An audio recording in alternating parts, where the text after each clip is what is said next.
Welcome, everyone. Thank you so much for being here this evening. So great to see everyone. I see it's 4:59, so we will get started momentarily. Just setting up some logistics. So you see that the meeting is now being recorded and we are live on YouTube. And you'll see that interpretation is set up. We'll momentarily be walking through the logistics.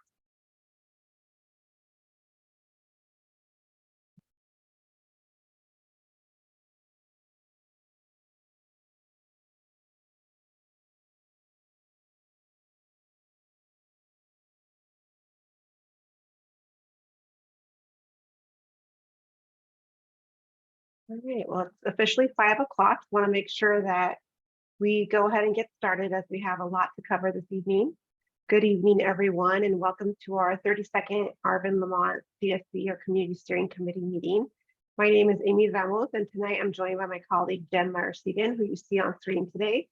Some of you might recognize, she's a part of our facilitation team, and you may have seen her facilitate the Shafter and Fresno CSC meetings. Welcome, Jen. Thanks for being here today. Jen will be my partner tonight as Liz is out on vacation, who you are used to seeing at our meetings. Today, Jen will be helping with note-taking and supporting facilitation and capturing action items for us tonight. Before we open it up to welcome and introduction, let's just take a few minutes to make sure that our interpretation is working. We know that we have a few newer folks today who might be less familiar with the process. So we'd like to go through our logistics and housekeeping slides to ensure that everyone has access to our meeting. So at this time, I'm going to pass it to my colleagues at Lingüística. Tania, would you like to go ahead and provide instructions for interpretation? Yes, of course. Thank you, Amy.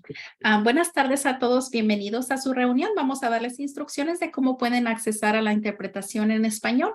Si ustedes ingresaron con una computadora, van a ver en la parte de abajo del menú de Zoom un mundo o un icono de un globo. Por favor, selecciónenlo y seleccionen el canal de español. También pueden silenciar el audio original para que solo escuchen una voz a la vez. Si ingresaron con un teléfono móvil o con una tableta, sus opciones son un poco diferentes. Van a tocar su pantalla, van a buscar los 3 puntitos que les va a dar un menú. Seleccionen donde diga interpretación de idioma. Después seleccionen español.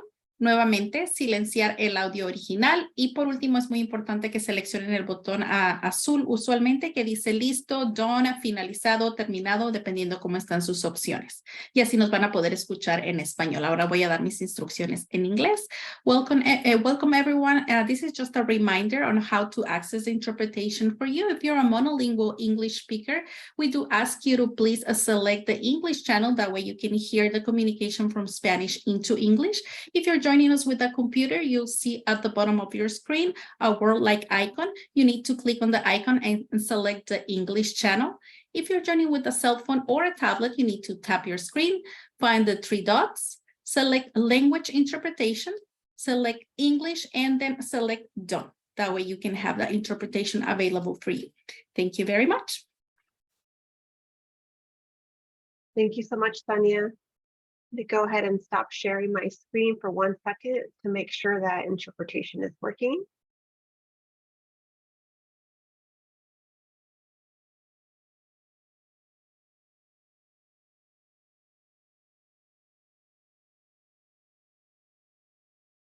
All right, not seeing that anyone has any problems with interpretation, so we're going to go ahead and continue tonight's conversation.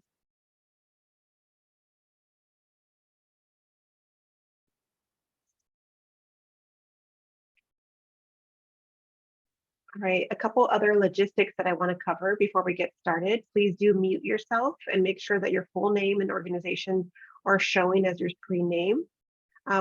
You all are used to seeing some of this content before, and as you know, our team is here to support in renaming.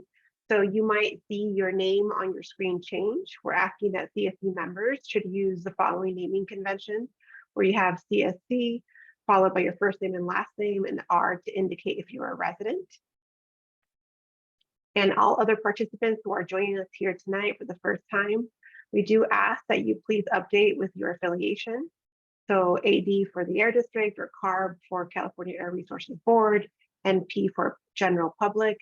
And all or the other organizations, you can write your org name or your organization name. If you have any questions, you will feel free to reach out to me on the chat or to Jem or somebody from the Air District, and we will definitely help you with the renaming. As you know, we do ask that you stay on mute unless you are speaking or planning to speak. Sometimes we understand that we can often accidentally unmute. So you might see someone from our team mute you if we hear some distraction on your end. We do also ask that throughout the night, you do raise your Zoom hand if you have any questions. And of course, you can always unmute and ask your question, or physically raise your hand and we can see you. Those of you who are residents that participate in the residential stipend program, we do ask that you stay on for at least 75% of the meeting to be eligible for a stipend. So that's about 90 minutes of our 2-hour meeting. Before we jump into the agenda for tonight, just want to remind you that as your facilitators, part of our role in these meetings is to work behind the scenes, to take attendance, to offer technical assistance, and provide some general support to ensure that everyone can fully engage in tonight's meeting. So if at any point you're having trouble with Zoom or translations or have any questions on anything else, please do feel free to reach out to any of us and we can help you. As your facilitators, one of our main goals is to ensure that we can engage in a productive discussion and a respectful dialogue with the intention of supporting a fair and just implementation of AB 617 within the Arvin Lamont community. At every meeting, we read these norms that you see on the screen aloud to continuously remind us of our agreements, and we do our best to reinforce these norms so that they become second nature to all of us. So for today, I'll read the first agreement, which is everyone has agreed to help achieve meeting goals by focusing on solutions, opportunities, and having a productive dialogue. You can see the rest of the group agreements on the screen. I won't go through them because we've gone through them many times, but you will see that we will potentially be calling folks in if a norm has been violated. If we miss anything, please feel free to jump in or to send us a direct message on chat. We are here for you, and we want to make sure that we're working collaboratively without causing any harm along the way. This is your meeting, and we are here to ensure that everyone can have a productive dialogue. With that said, at this time, I'd like to turn it over to Cesar and Bianca to see if they have any opening remarks.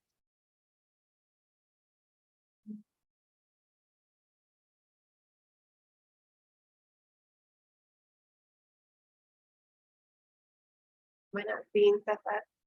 I'm quickly scanning my screen here. I don't see Cesar or Bianca.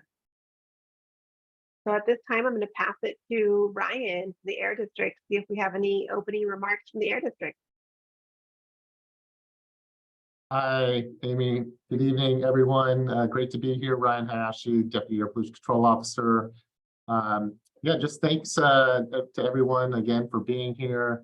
I would thank Bianca and Cesar for meeting with us prior to tonight's meeting and reviewing the materials that we're going to be covering tonight as part of the meeting. They always provide really great insight and input into how to make these presentations better, and so we appreciate them for that. Exciting news. We have the opportunity to move forward on some measures in the community emission reductions program. So we're definitely looking for input from the community steering committee, recommendations for certain things, but also, kind of starting it off as usual, like to highlight some of the positive things that have happened since we last met over a month ago, and how we're continuing to move all of these things forward. So excited and happy to be here. Thank you so much. Thank you, Ryan. And should Cesar or Bianca show up later, we'll make space for them to add any context. So as you can see here on the screen, here's an overview of the agenda that you all should have received in your email. We are right now going to review the action item tracker, followed by an update of the SERP implementation, progress. During this item, we will be looking potentially for some consensus. Then we will provide you all with an enforcement overview. And then finally, we'll provide some standing updates for you all to be informed of the things that are happening within your community. And lastly, we'll wrap up with some closing remarks and upcoming agenda topics for our next meeting. As you know, we have an official time at 6:55 for public comment, but one of the new practices that we've been implementing over the last several meetings is ensuring that at the end of each agenda item, we do allow for the public to provide any insights or any comments that they have after the CSC has had a discussion. So if you're here representing the public today, please know that we'll invite you to comment along the way. And we also have space dedicated at the end of the meeting if the public has comments outside of our agenda items for tonight. So with that said, I'm going to stop sharing my screen and pass it to Eric from the Air District to walk us through some of the most recent action items. As Eric is getting ready to review those, just like to remind everyone that's here today that in order for us to help facilitate transparency and accountability, our team in the Air District works continuously and systematically on updating these action items on the tracker that's available to you all so that you can see the documentation on progress towards implementing these action items. Eric, please feel free to take over. Hi, good evening, folks. I'll go ahead and go over our action items. Go ahead and share my screen. Can folks see my screen? Perfect. Alrighty, I'll go ahead and begin with our in-progress items. Alrighty, these are action items from our previous meeting, and they have been mailed to the folks that have requested mailed copies. So if you had any questions or concerns, or would like to have items mailed to you, please feel free to let us know. So I'll go ahead and begin. All right, our first item was to brainstorm for Fuller Acres folks and to partner up with local community organizations. So we will coordinate with those organizations that have stepped up when we get closer to the lawn and garden event. Next item. So at this CSC meeting, we will actually review updates on road paving projects in the community, especially go over some items in the Fuller Acres community. Okay. Go ahead and scroll back to the top. I'll move through our completed section. Our first item was for residents to organize themselves to comment on the Ag Commissioner during our pesticide subcommittee meeting to the Board of Supervisors. So the CSC and the community members brought their concerns regarding the Ag Commissioner to the Board of Supervisors. Okay. Our next action item was for the Air District, DPR, and CARB to share their respective agency management teams, how the CSC is experiencing the Ag Commissioner. Right, so the district followed up with communicating the importance of being respectful, mindful to everyone's lived experiences to the Ag Commissioner. All right, there's more. Si quieres cerrar, there's also. Alrighty. We do not have any ongoing items, so I'll go and jump into our comments. Oh wait, I think there's actually some more completed items. Pardon me. Alrighty, yes. All right, so our next completed item was to contact Jennifer Wood from the Lamont School District to discuss opportunities. We have reached out to Jennifer and we will continue to coordinate for that. So thank you for that great lead. Our next item is the Air District will follow up with the county, well, Yolanda being with the Kern County to discuss the status of roads in Arvin and Lamont, and we'll report back at the next CSC meeting. So during this CSC meeting, the Air District will go over some of those concerns, and Yolanda is not able to make it during this meeting. However, she did share this awesome flyer that I'll share in a link for Kern County. So if you folks have seen any like potholes, illegal dumping, or any violations, feel free to contact this number for Kern County Public Works to help resolve that. And this is in Spanish as well. We'll go ahead and drop this link after the action items. So thank you, Yolanda, for this. All right. And an older action item that got completed was the Air District will include visual representation of enforcement processes and timelines for violations. So we will be discussing this today. Okay. All right. Jumping now to our comment noted. Ready? Oh, there you go. All right. The Air District will continue to explore opportunities for outreach and education to the community. Also including billboards, and share updates and next steps with the CSC. The district will update the CSC if new methods of outreach will be utilized. The CSC is always welcome to suggest new forms of outreach for Arvin and Lamont. Okay, I'll go ahead and stop sharing my screen. That was our last action item. I see a hand. Go ahead, Mario.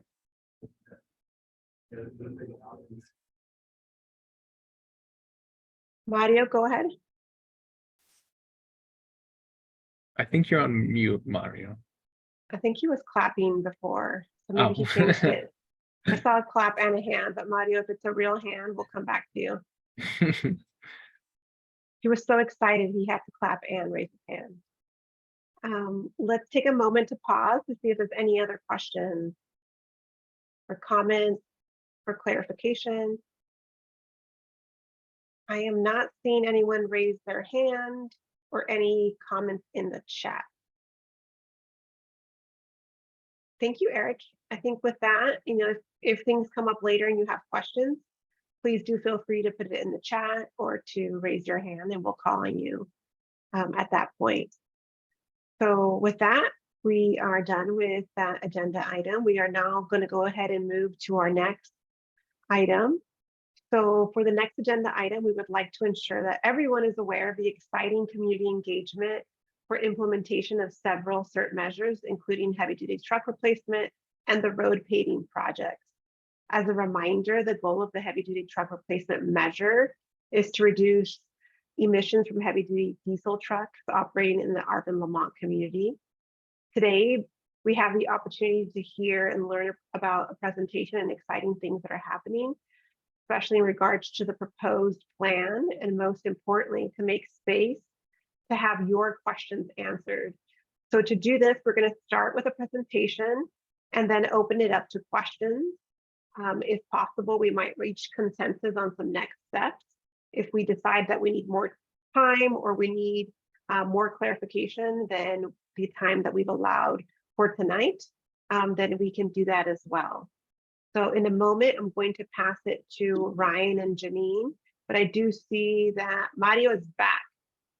So before I do that, Janine and Ryan, if you can hold tight. Mario, go ahead, please. Yeah, I just got out of the video. I was gonna say, I always ask about that that billboard.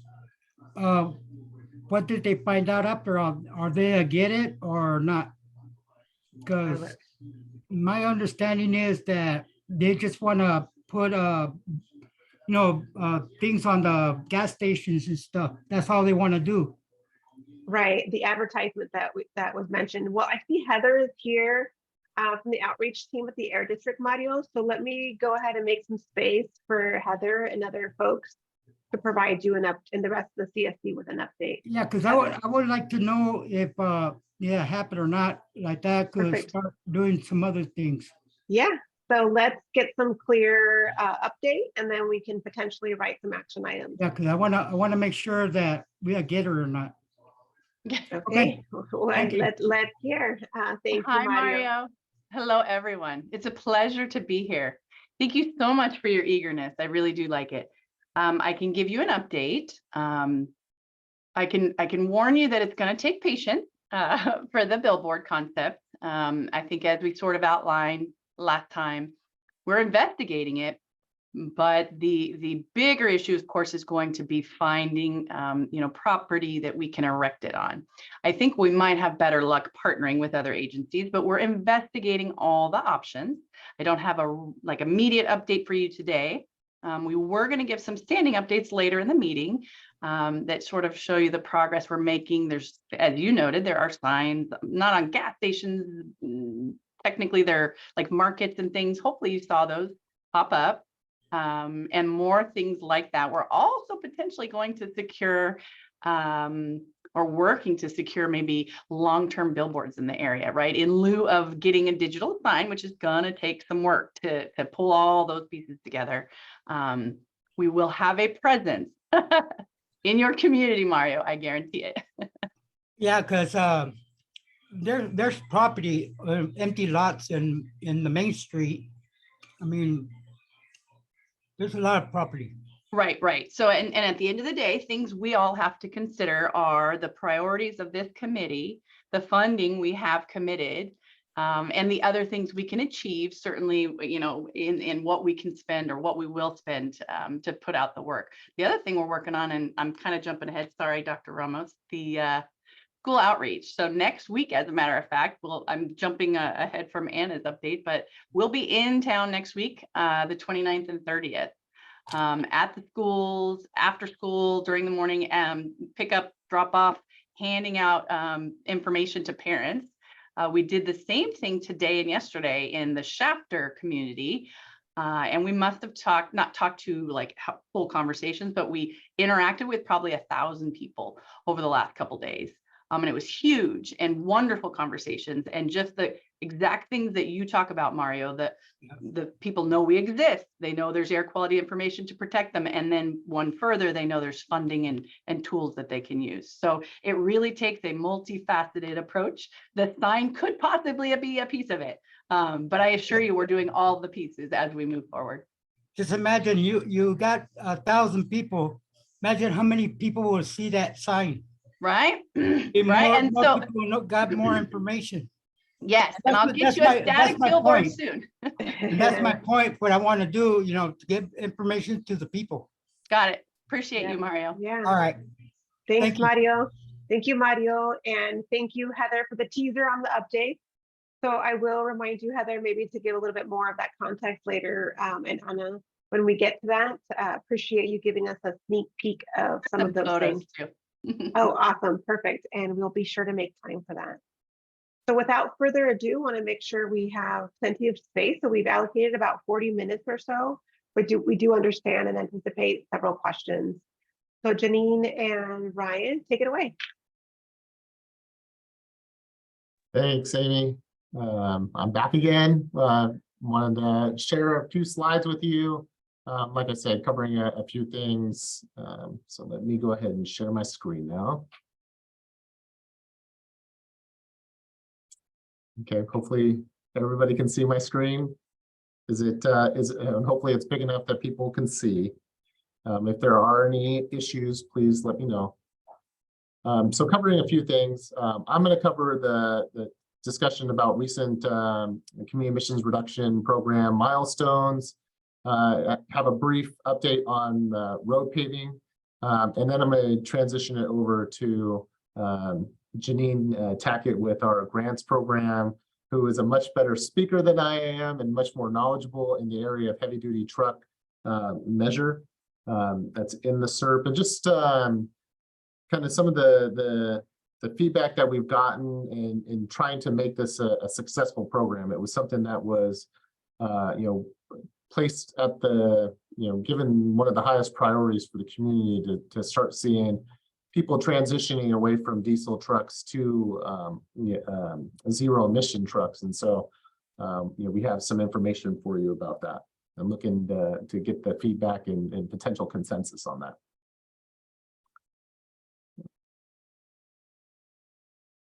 So a couple exciting things. So we've talked about it in the past. There's a measure in your community emissions reduction program for passenger vehicle repair and replace project. And in order for us to be able to start spending that money, we have to submit what's called the community identified project plan.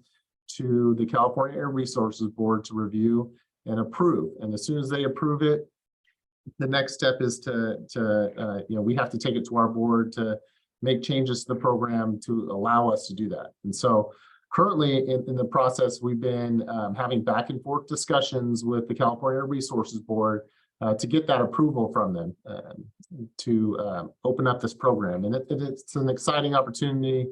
It's going to give a significant sum of money for the purchase of new or used vehicles to transition to near zero vehicles. And so we're really excited about the opportunity.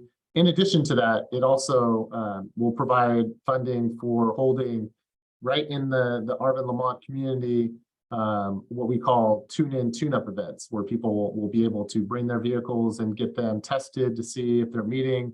And if they don't meet the smog requirements, that they'll be able to get a voucher to get repairs performed on their vehicles. So it's a great program for the community, and we're looking forward to bringing that hopefully very soon.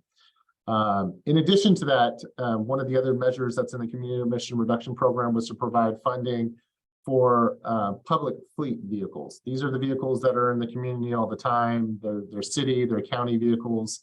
They're other local organization vehicles that travel within the boundaries the majority of the time, and there's funding for that. And so there was a small change that we needed to make to the program to ensure that it's going to be able to be successfully launched. It had to do with the agencies were limited to how much they could apply for within a year period. And so what we did was to try to have the transition faster. We removed that cap on that, but everything else with it is still the same. So sidewalks and road paving, last meeting, it got brought up that the community would like an update on where we're at with that. And so kind of going all the way back to March, which seems like it was just yesterday, but now it's 5 months ago. But we were very fortunate to have Yolanda and the county come and present on the different projects, and the community steering committee, all of you provided feedback and kind of prioritize the different projects that the county was looking at. And so we are moving forward with those, and we're getting under contract to start that work. And but just as with anything that involves large scale construction, those types of things do take some time. So we're not saying once we get into the contract it's going to start a week or 2 weeks after that. There's oftentimes the county has to plan these things out over an extended period of time. So but the contracting is the important part, getting that and kind of dedicating that funding to those projects, so then it gets in the queue to do that work. And so we're excited that will be moving forward. The other one is the city of Arvin, and I believe Christine's here, and we're looking forward to bringing her back and sharing out potential paving projects within the Arvin city limits. And I know there's quite a few that the steering committee members have prioritized and have provided that feedback, and so looking forward to bringing that back and having a discussion about that in the near future.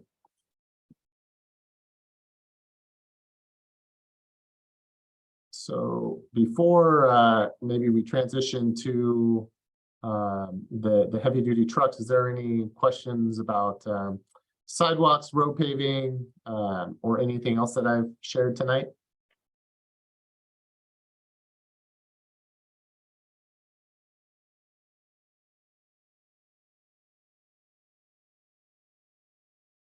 Not seeing any, Ryan.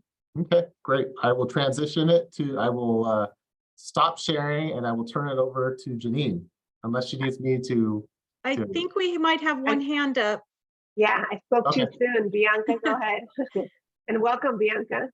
Sorry, I was trying to get my hand up, but my question is for the pavement project. Is there any time frame that you're looking at? I missed that in the presentation. I don't know if Yeah, was they don't have the exact timeframes. There is a queue of projects that the county has, and so I believe that they're kind of squeezing some of this work in to some of the projects that they're already looking at, understanding the importance of this. But they didn't give us like a firm, this will be the date that this happens.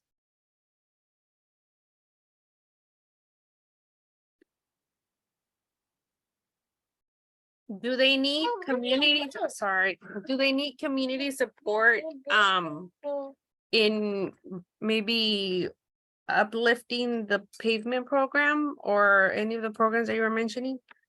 I don't know. I think the community support was vital to this to getting this done.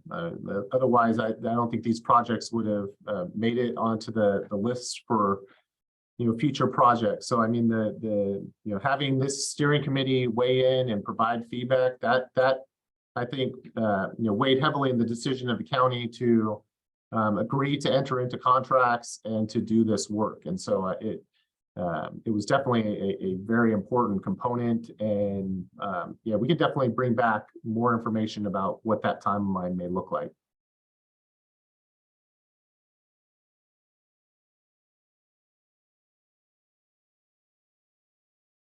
Mr. Aguirre.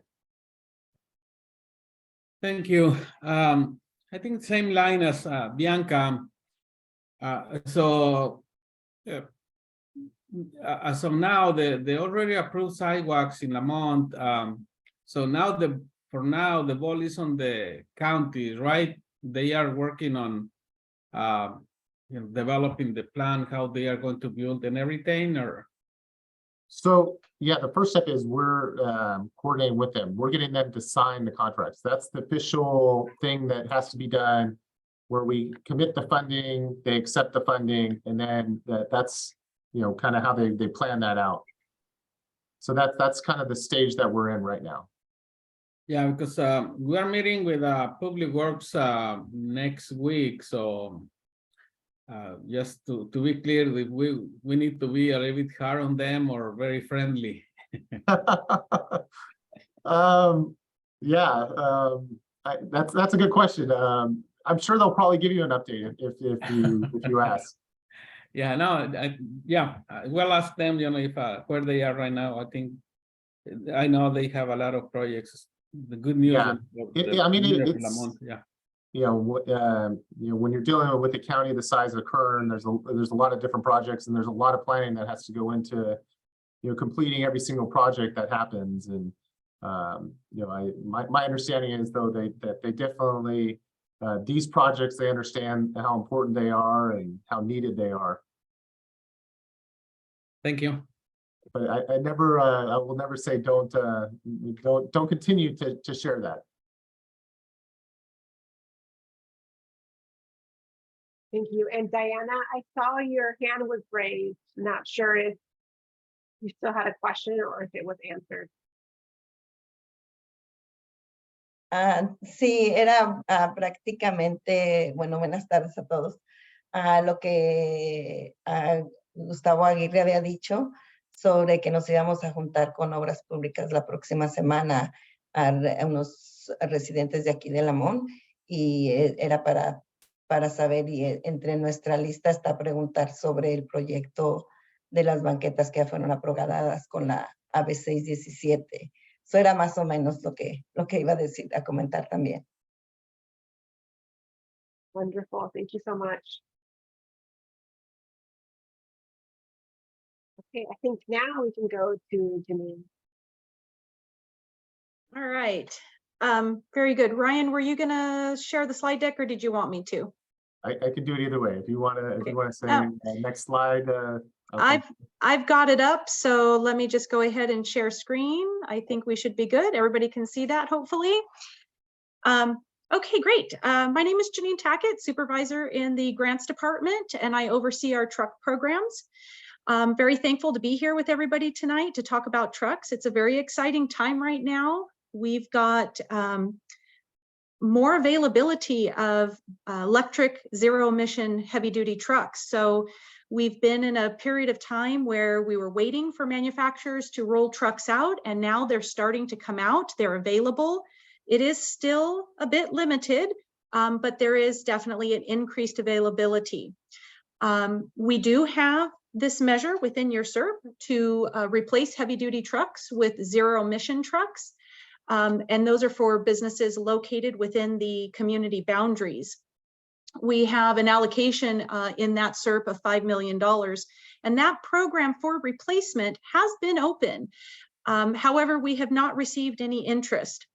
So this is definitely an area where we're investigating. We've been investigating. Why is there not participation? What can be done? We have definitely had several conversations with fleet owners. We've participated in many ride and drive events throughout the valley, including in Kern County, and had the opportunity to speak to a lot of fleets. Some of the challenges that we have heard about and have seen for local businesses and single owner operators is the concern of the unknown. The technology is new. They're not familiar with it. They don't know what to expect. And in many of these smaller companies and single owner operators, they don't have a lot of extra trucks in case something happens. So if the electric truck comes and there's problems or they run into any issues, if they have to give up their old diesel truck, they will be without work. And that is very concerning to them. And that's very concerning to us as well. We don't want to see any of these businesses fail because, you know, they're trying to do the right thing and advance the technology. So as I mentioned, we've conducted a bunch of outreach across the valley. We've also connected with other regions throughout the state. In fact, we were just on a call with San Diego today, one of many conversations we've had with them. They have actually done a similar project plan for their AB 617 community. And we had some conversations with them, and what we've heard throughout the state is a lot of the same type of hesitation from fleet owners. They're very worried and concerned about handing over and crushing their diesel truck without knowing for sure that that new electric truck is going to work for them. So we've been looking at different options. We've been investigating how we can help ease some of that concern and still get fleets within your community to transition to zero emission. So we have a proposed project plan that is modeled after the one that San Diego has already implemented. This would allow fleet owners within the Valley's Arvin Lamont community to expand their fleets by purchasing a new zero emission truck without the need to crush their old truck immediately. So this would be for fleets that are in compliance already with the state. Their trucks are legal and compliant to operate, but we would be assisting them in bringing into their fleet a new zero emission truck. We would provide enhanced funding amounts to help take off some of the financial burden, because these trucks are considerably more expensive than a standard diesel or even a alternative fuel like a compressed natural gas. The project plan would propose that there is a required number of trips that must be made, and that the fleet needs to identify a diesel truck that's already doing those trips within the community. So we like to look at this as a displacement of that diesel truck rather than a replacement. So we would be asking for the fleet to identify the truck that is operating in the community and then replace those miles, those trips in the community with the electric truck.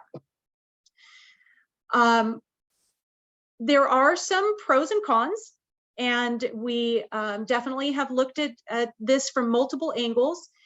Some of the pros to doing this option would be its additional pathway for increased program participation in a kind of a shortened time frame. So we're really looking to get people on board quickly, as the time frames are quite lengthy to place an order for electric truck, to get their infrastructure in place so that they can charge their truck, and then to have the truck ready and available to operate in their business. So that definitely does take time, probably at least a year or more. And considering timeframes for expending money and getting cleanup of the diesel emissions in the area, we want to try to get people on board as quickly as possible so that we can work through all of those aspects of transitioning to a zero emission truck. Some of the cons is that the big one is that this is not a replacement. We would not be scrapping that compliant diesel truck. But the traditional pathway for a replacement program would remain open. So if somebody did have an older truck that they were ready to crush, or if the community decides to adopt this plan and a fleet takes on a new zero emission truck and they try it out and they're loving it and they want to do more, then we can always put them through the traditional replacement pathway once their concerns about the technology have been eased.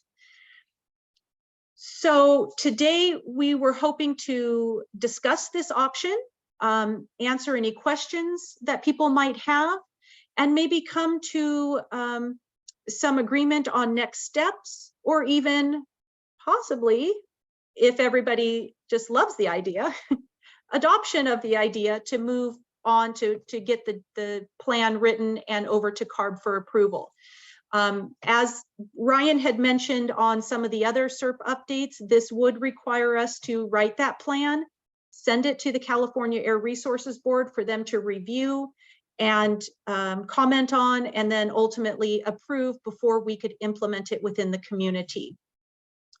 So I'm going to go ahead and stop sharing because I'm sure that there are going to be some questions, and hopefully I can help answer all of those for you folks.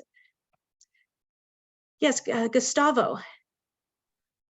Yeah, I think I have several questions. One is, how many trucks can we buy with the 5 million? So that would really vary depending on the size of the truck. We've got the program currently considers heavy duty trucks anything from a class 4 up to a class 8. So a class 4 is going to be a small delivery style truck, similar to like what FedEx or UPS drives around. And then a class all the way up to a class 8, which would be your classic big rig.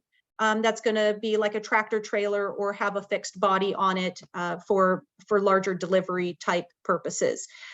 If we were to look at worst case scenario, the largest trucks, you would probably be getting not very many because they're expensive. So if we did all class 8 trucks, you'd be looking at approximately 10 trucks in the community.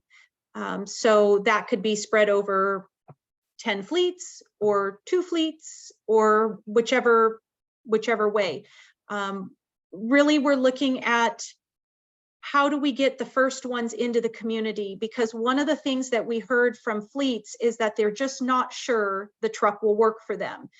And when we attended the ride and drive events where the manufacturers brought the trucks to locations, usually it was at a dealership or a convention center type setting, and the fleets were actually able to get in and see them and touch them, they're like, oh, wait, this is kind of interesting.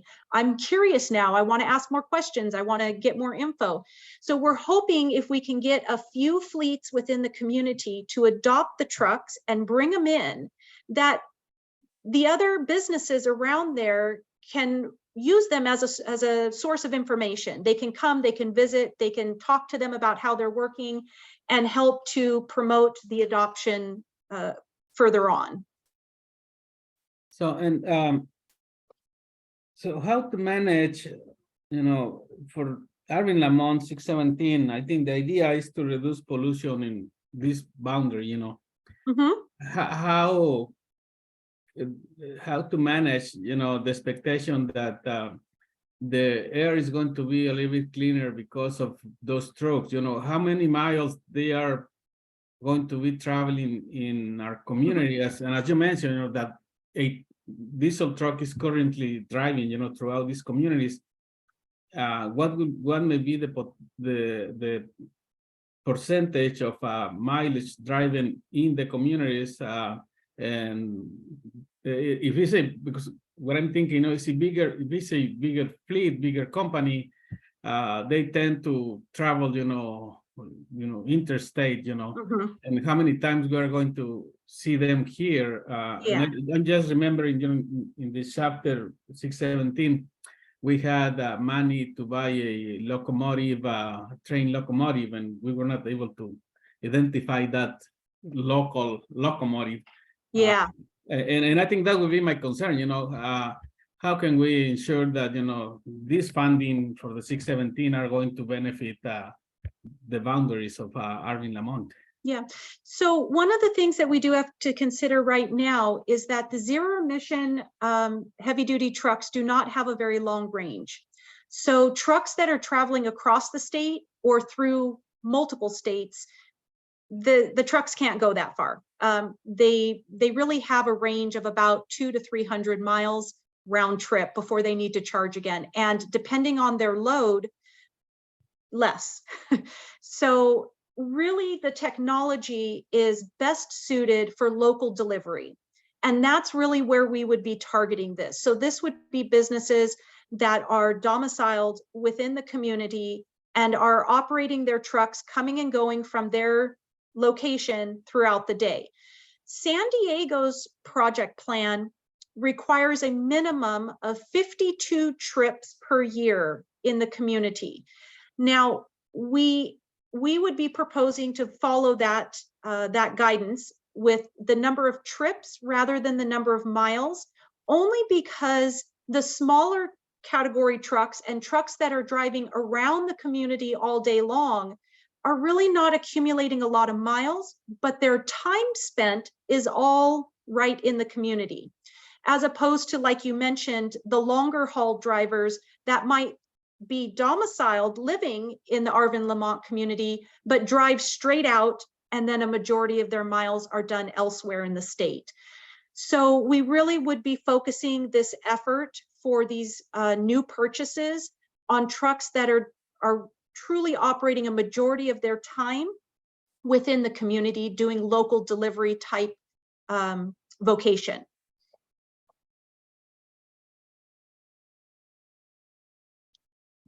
Yeah, I've been talking to some of, either drivers or family members of, drivers.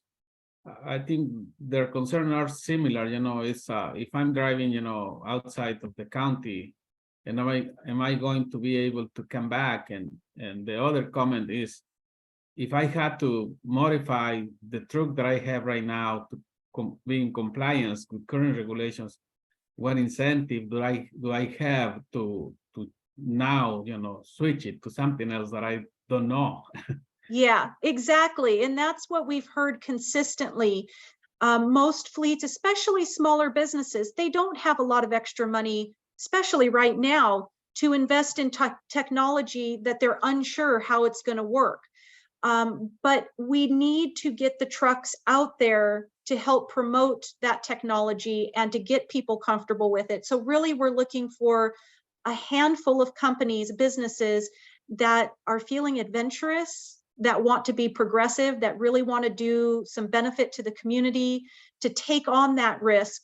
And we're going to, with this proposed plan, we would help to offset that financial portion considerably, up to 90% of the cost of the truck, in order for them to take that risk and put that truck in their fleet and operate it within the community.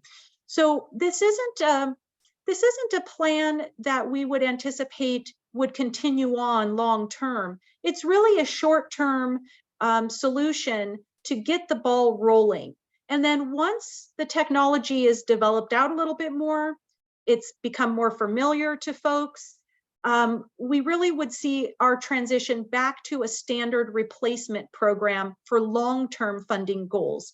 But in the immediate, if we want to see trucks, electric trucks in the community, what we've heard from the fleets is that they need something more. They need more incentive money. They need less risk. They need to be able to hold on to that old truck in the event. And I'd like to, and I don't know how many of you have heard or not, but Nikolai is one of the big electric truck manufacturers that has recently made their trucks available to the public for sale. Very popular brand. Many trucks had been deployed and they ran into some problems with the trucks and recalled them all. So imagine if you're a small business in a small community and your truck is recalled, but you've already crushed your old one. You're out of business. Like you would have to go rent a truck at 3 or 4 times the cost per month. And we don't want companies to suffer because they are being environmentally friendly and they're being progressive and they're trying to do the right thing. So really that's what we're trying to do here with this proposed plan, is find a way to kind of get that ball rolling and get some fleets on board with it to start. Yeah, and the other question is, and I think you mentioned, that we may not be there yet in terms of, welcoming this new technology. The other concern is, do we have here locally on the Arvin Lamont 617, the infrastructure, to support, the trucks being charged, and what's the idea, if we have it where it is located, or if not, and it's going to be installed, is it going to be installed in the company's property, on a public place that any other truck can come and recharge? Yeah, so infrastructure, there is funding available for infrastructure. And whenever we talk to fleets, we help work through that process with them. So the funding for infrastructure can go both ways. It can be applied for as a public charger, where it's made available, open to the public, anybody can charge there, or somebody could apply for a private use charger that's just at their business and only their trucks use it. One of the things that we will do is, depending on what manufacturer they want to buy their truck from, the big manufacturers are also helping to support their customers with infrastructure. So they will help with the design, the engineering, making sure that they get the right equipment for their business type. And then we will also help connect the fleet with the power company to get that process started, because it is a process. The power company does need to assess their location to make sure there is enough power out there, or if they need to upgrade their transformers and such, they can get that process started. But there is, because the state of California has made it very well known that we need to go electric, the power companies are also being very proactive. They have funding available too in many cases, and it can be paired with our funding. So in some situations, the cost of the infrastructure can be mostly paid for through funding opportunities. But again, we would work closely with that fleet to connect them with the right folks so that they get the whole package that they need in order to be successful with the truck. Follow-up question. I know that I believe it was early this year, that the city of Arvin, came with a proposal for, I think, to expand on a street, and so it was not approved. But I think part of what the city of Arvin wants to do is, in that area that they want to develop, they want to have, charging stations for cars. And will that funding, potential funding for Arvin, I know Christine wants to have that.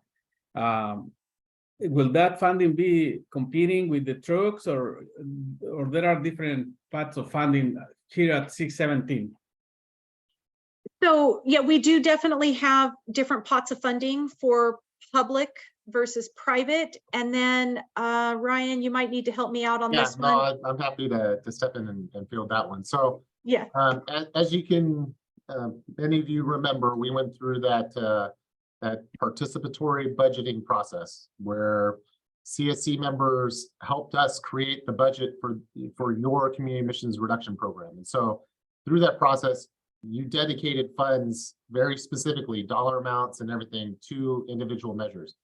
So without coming in and talking to the community, we wouldn't shift any of that funding. So the money that is dedicated to heavy duty trucks is only for heavy duty trucks. Money for charging infrastructure is only for charging infrastructure. So that wouldn't change unless, if we saw a lot of demand in one program and we're not seeing demand in another, what we may do is later on come back to the community and say, hey, here's the situation we're seeing. Do you want to do anything? Like, do you want to like shift some funding to like take advantage of the demand over here, or do you want to continue to leave it in this program and do more work to try to spend that fund? That would be the process that we would take. But outside of that, what's committed in the community emission reduction program is the funding for that, and it's not going to be shifted to anything else. Like I said, unless we brought it back to you. Yeah, because I think at the same time, talking with residents, after Christine brought, the idea of expanding the street, we were talking with residents, I think the residents in Arvin didn't like the idea to spend that money there, they want to use it somewhere else, but definitely the conversations were that, for the charging stations, they will be supportive, and moving forward, I don't know how it will look like, but, I think, we say no once to one of the Arvin's project, and I think we need to say yes to other projects that they will bring, yeah. On that topic, I don't think it was a hard no. I think it was more the community, rightfully so, was asking questions, and they wanted more information to feel, have a better understanding of how that project was going to benefit the community. And I know that's what Christine was working really hard to, kind of going back and, evaluating that project and, bringing back that information that the community was looking for. And so, when she comes back, hopefully in the next few months to share that information, that the community will feel, better about moving forward with those projects.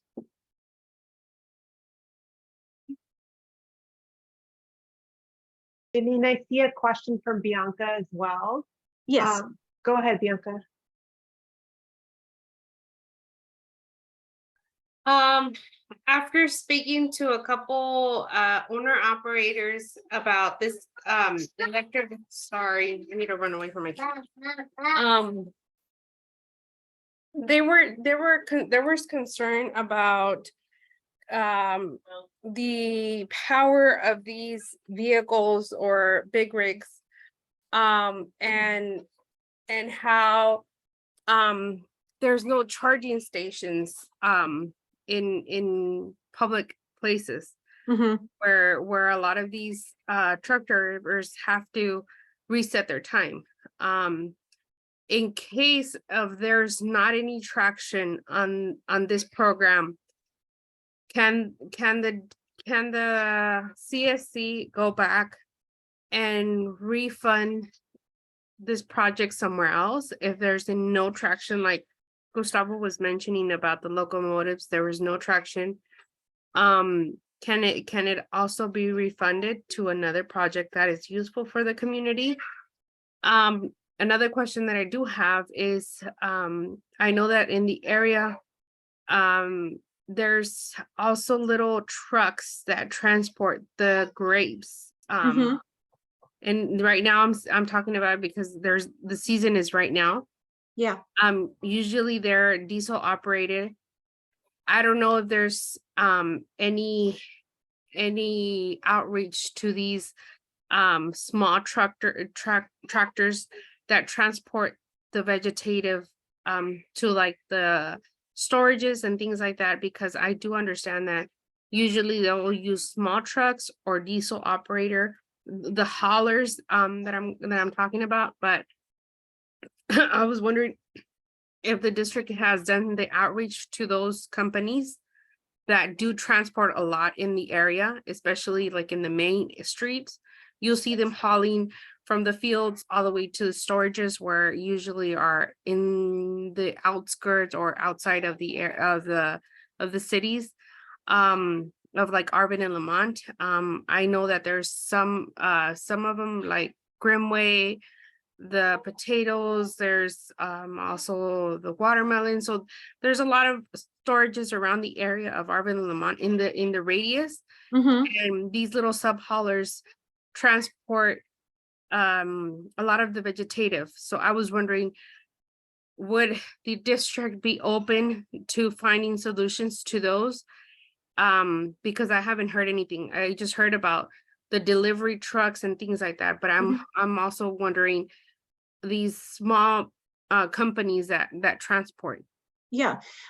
So to your first question, Bianca, it kind of goes right in line with what Ryan was mentioning. Yes, if any of your measures fall short and are not being utilized, the community and the CSC can come back and discuss moving that money to a location or to another measure that is in higher demand. So that I think is definitely a possibility if the need should arise. For these haulers that you were talking about, I know that in many cases we have either a tractor, like a farm tractor, hauling bins of produce out of the field to the processing plant, or it's a heavy duty truck, like a big rig truck that's hauling a big load out of the field and to the processing plants. Janine, can I stop you for 1 second? Yes. I'm so sorry. It sounds like we're having a technical difficulty in our Spanish channel. Okay. Sorry to interrupt right in the okay. middle of your sentence. If my Spanish speakers, if you could let us know if it's working. Tanya, can you hear folks in your channel?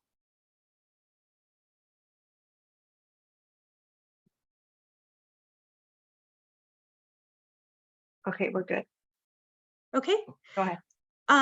So we do a lot of outreach and communication with the agricultural industry in general.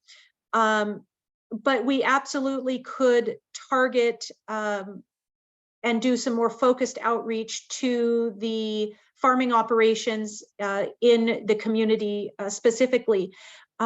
This particular proposed project plan could definitely make it available to those haulers. I think that the equipment, because they're doing a very short distance just back and forth, the technology probably would be suitable for them. The only concern I've heard from the truckers that haul out of the field is that they don't want to spend a whole lot of money on a truck they're going to drive in the dirt. And I get that. So they oftentimes will buy used trucks, which are higher polluting trucks. But again, that's exactly what we're trying to get at with this measure. By providing a much higher funding level, it takes away that financial risk of theirs. And I think we would probably find some of those folks very willing to take on a truck and give it a try for, you know, we would be proposing a 3-year commitment. They would be, again, keeping the old truck in the event that the electric truck has any issues, has downtime. We would track that information through our annual reporting process. If they were to receive funding from us, if this measure was adopted and they received funding from us, we would collect information over that 3 years as to how the new truck ran. Did it have any problems? If it did have problems, did they have to drive the diesel truck? And if so, how many miles? So we would be able to collect some very valuable information there, but also be able to correctly calculate the emission reductions that were achieved through the displacing of those diesel miles. I would like to just quickly also do a quick summary of what that project plan would look like, because I feel like we kind of are touching in and out of it on several of these questions. So we would be proposing a new purchase option which means we would be providing up to 90% funding towards the cost of the zero emission electric truck with no requirement to crush their old truck, but a requirement to displace those miles that the diesel truck was traveling in the community with the new electric truck. So it helps to reduce the financial burden. It helps to reduce the fear and anxiety of taking on a new technology. And it helps to promote getting that new technology into the community, but also into some different vocations throughout the community in the hopes that that will then bleed out to more and more fleets as time goes on. I see we have more hands. And Bianca, I think hopefully I answered all of your questions there. Thank you so much, Janine, for that recap. I think it's very helpful.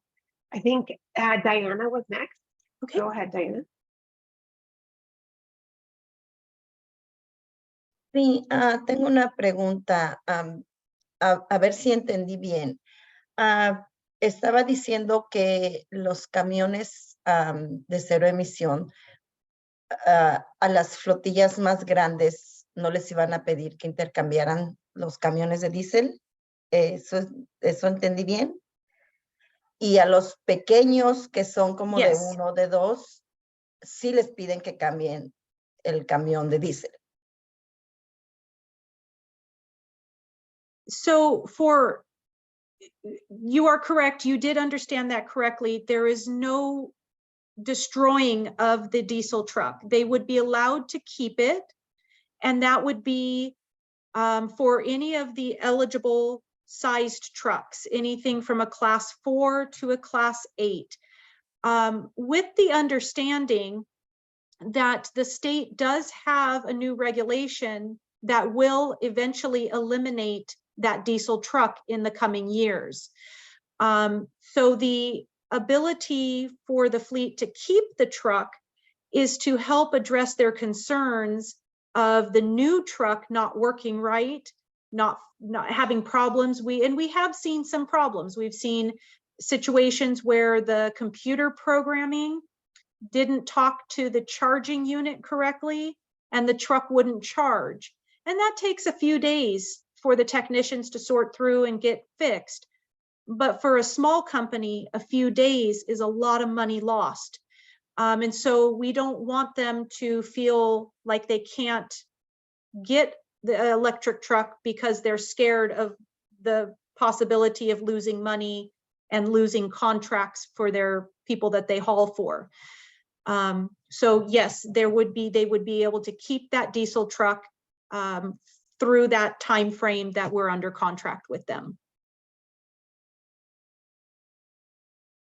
Otra vez nuevamente. Lo que quiero decir es porque a los de flotas más pequeñas no les dejan también su camión de diésel, porque entiendan que son compañías pequeñas y una compañía grande, ellos pueden financiar en un futuro, ellos lo pueden hacer.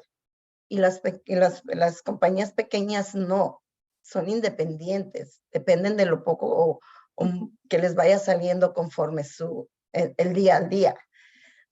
Eso sí no estoy un poco de acuerdo. Y creo que también otro comentario es que para tomar esta decisión creo que vamos muy rápido. Yo pienso que tendríamos que traerlo más adelante y hablarlo con más calma, porque siento que sí sería que vamos a tomar una decisión muy rápida y no estoy todavía muy de acuerdo en que se haga eso con las flotillas más grandes. Ese era mi comentario.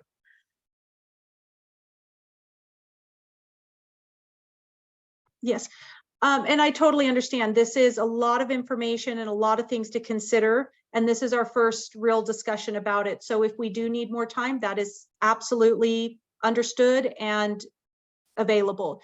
But to that comment, that ability to keep the old truck would apply to any sized fleet, small fleet, anybody who wants to participate, because we have heard that concern from multiple companies. But what we would be looking at is targeting businesses that are located within the community.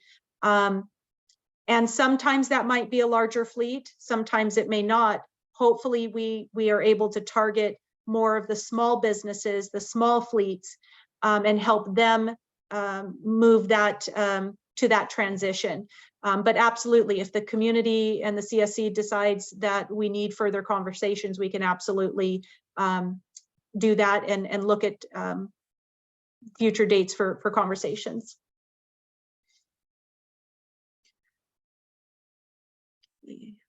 I think there's a hand up with Mario. Yeah, my question is that why you guys don't make it like you know, for the public to see all these vehicles, you know, like go to Arvin or Lamont and show them off. Maybe people would get interested on them. Yeah, Not you just know, only it's, companies, but the public. yeah. There have been, there definitely have been big events. They tend, unfortunately, to be in the bigger cities, but we could definitely reach out to some of the dealerships in the area and see if they can set up a demonstration. Usually what happens with the big brands like Peterbilt, Kenworth, Volvo, is the company will provide a handful of demonstration trucks and then they pass them around to the dealerships. Okay. So we just have to find out when the dealership that's near Arvin Lamont would have that demo truck and request that they do like a show and tell in the Arvin Lamont community. But we could definitely reach out and see if that's something that we could help arrange. Yeah, because a lot of family-owned business do not know about this, what's going on, because I talked to a couple and they didn't even know nothing about it. And I think that's why we need to give out more information. Yeah. Because a lot of family-owned farmers do not got that information. Okay. All right.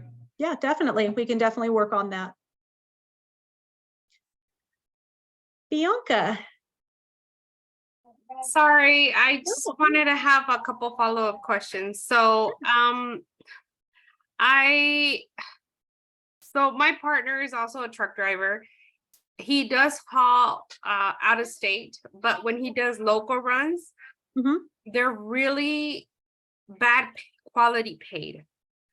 When these technologies come out, like the electrifying things like that, you give all the resources, but from the transition to the point where an owner operator transitions to a new, maybe cleaner, efficient, there's a time frame where the applicant, I remember when I spoke to Ryan about it, he said it takes about a whole year to process the vehicle to bring it in.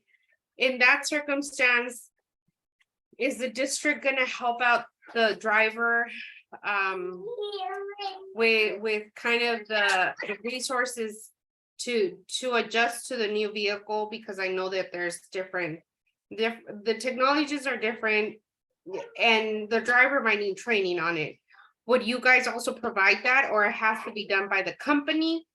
And if so, how much of the pocket from the driver does it, if it is running through the driver, how much is it going to be part of the driver's budget to come?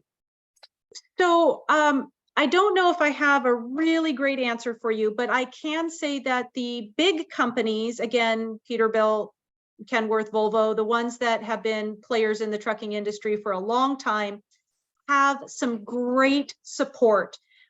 They've got corporate reps, they've got folks that will come out and help train the drivers, that will help the companies with, you know, information that they need for maintenance and for repair needs. They've got traveling technicians that will come out. So I can't speak to some of the newer companies like Nikola, Tesla, Workhorse. These companies I'm not as familiar with, so I would imagine they will also, again, it's a competitive industry, will have those types of resources. So what we would recommend for a smaller fleet or an owner operator is that when they are shopping around, that they do ask their dealership those questions. What support services do you have? Can I get training for my driver? You know, I have not heard of any of those costing extra. But then again, I have not gone to try to buy a truck. So what I've heard from presentations and such that I've been at, given by those companies, is that they are there to help. They want you to buy the truck, and they will do what they need to make you feel comfortable, to get you up to speed and educated, and have the resources you need to be successful with that truck. I have another following question. I know that you were mentioning about Tesla being one of the new manufacturers for the big rigs. Are they going to be like the drivers? Are they going to be able to access their charging station from Tesla to charge their big rigs? And if so, has the district done the outreach to Tesla to see what are their programs, or how? My question is, has the district done their homework in researching all these kind of questions from different companies that are electrifying the big rigs or electrifying delivery trucks? What kind of programs do they offer? Do they offer charging stations, things like that, that can be accessible for drivers when they have to charge their vehicle? Yeah. So we have worked with several of the companies that have representative dealerships here in the Valley. Tesla does not have trucks available for purchase, and they're not going to for some time, undisclosed amount of time. We don't know. So we have not had those more specific conversations with Tesla yet, only because they're not ready to even have trucks available to order. But the companies that do, I'm going to say Peterbilt, for example, because I was recently at a Peterbilt dealership for a ride and drive. And this one happened up in the northern region. And the Peterbilt representatives were there, and they had so many resources available to fleets, including help with the charging infrastructure. I've seen the same level of commitment from Volvo. And Freightliner, I haven't been to any events directly with Freightliner, but we do have some fleets in the Valley who have purchased electric Freightliners. So we will be connecting with them periodically to see how the process is going, see what their feedback is, how much they enjoyed the process or didn't enjoy the process. So we're really trying to work that from both sides, get information from the manufacturers, but also from fleets that have taken on the equipment, because that's a little bit different aspect of information is from the fleet owner itself as opposed to the manufacturer. So we are trying to get those conversations continued going from both sides, the fleet side as well as the manufacturer side.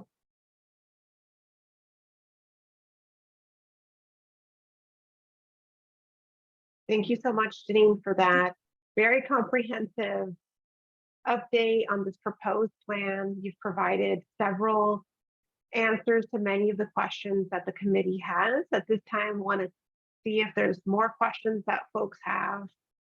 It sounds that could be answered right now.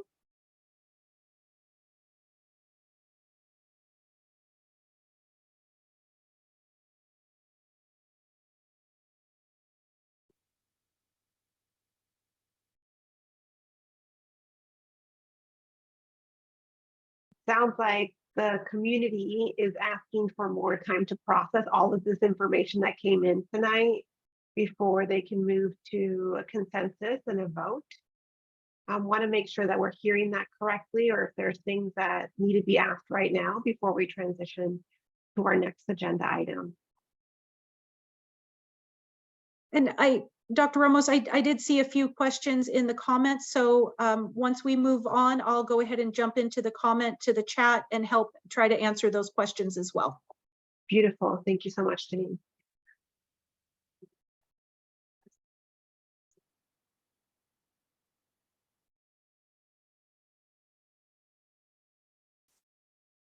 Well, Janine, I think the floor is yours with the comment.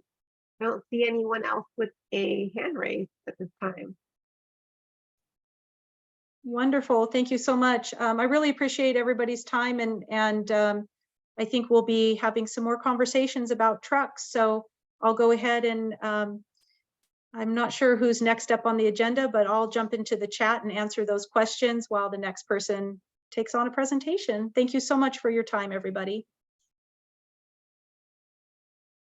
Thank you so much, Janine. We look forward to that. And if there's more clarifying questions, we are happy to read them aloud as well. And I see that Brian has also jumped in there and provided some answers. So we will transition to our next agenda item, which is enforcement overview. We had originally allocated about 40 minutes for this agenda item. Looking at the clock, it looks like we have about 40 minutes left. So hoping that we can potentially squeeze in the discussion in less than 40 minutes so that we can provide you all with some updates and some standing next steps. So in response to the action item that was added as a request from a CSC member at our last meeting, the Air District is going to provide us with an enforcement overview. So these requests were to learn more about enforcement processes. And so today we get to hear directly from the Air District on how they best enforce inspections, violations, and public complaints. I see that Dylan and Grisela are here tonight. So the floor is yours. You should have the privileges to share your screen if you need to. If you have any technical difficulties, please do let me know. Perfect. Thank you so much. Yeah, as she said, my name is Dylan Bourne. This is Cristela Avos. We are the area inspectors assigned to Arvin and Lamont. So it is only right that we are the ones to present on how we do enforcement with compliance. With that being said, I'm going to go ahead and share the presentation.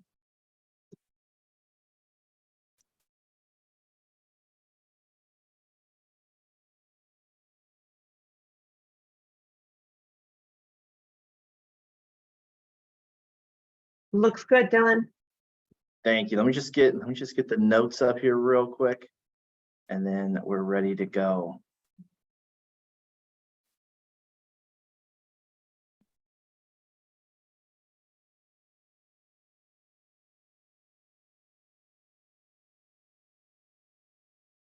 Oh, we lost it. Okay.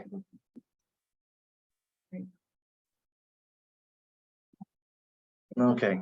All right. So we're going to have Cristela start with an overview and a background of how the compliance department, and we're going to try to go a little fast so we have time for questions at the end. So that being said, Cristela. Good evening, everyone. Hi, everyone. It looks like you have an echo. So if you guys are in the same room, if only one of you can unmute at the same time. Yeah, we're good. Thank you. Hi, good evening, everyone. Thank you, Dylan. So let's start with some background. The Clean Air Act Amendment of 1970 instructed the United States Environmental Protection Agency to establish health-based ambient air quality standards on a national level. California legislature also established ambient air quality standards, and this can be stricter than the national standards. These standards are identifying various pollutants that have been proven scientifically to cause adverse health effects. Criteria pollutants include ozone, carbon monoxide, and oxides of oxygens, among others. Regulatory programs are put into place to limit and reduce emissions of these criteria pollutants to meet the standards set by the state and federal government. When it comes to oil and gas operations, the oil contains VOCs that react to produce ozone. Being that ozone is a criteria pollutant, we regulate and inspect these operations to reduce and limit emissions of these precursors. So the district's role in regulating and inspecting stationary sources of air pollution. The district adopts, implements, and enforces local rules and regulations, issues permits and registrations for equipments and operations that are subject to the district rules and regulations. We conduct routine inspections of stationary sources, respond to and investigate public complaints, take enforcement action when non-compliance is found, and ensure violations promptly return to compliance. These rules and regulations have been developed and implemented by the district in order to reduce or limit air pollution. As inspectors, we do not only assess facilities for the rules listed here. While conducting our inspections, we also assess for other rules that may be applicable. For example, we look for unpermitted equipment or visible dust emissions.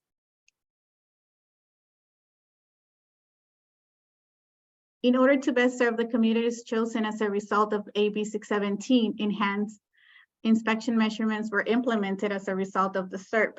This enhanced measurements ensure sources of pollution are often surveyed and remain in compliance with all applicable regulations. The district implements these measurements by conducting more frequent inspections at stationary sources and conducting more surveys for heavy vehicle diesel idling and construction sites.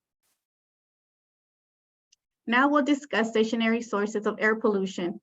Oil operations can vary in their complexity. At its simplest,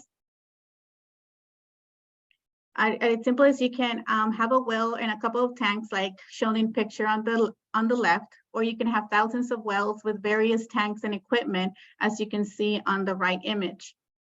In a larger operation, you can have numerous tank batteries. The batteries can have separator systems that separate the oil, gas, and water, or flares that dispose of excess gas, as you can see at the bottom image.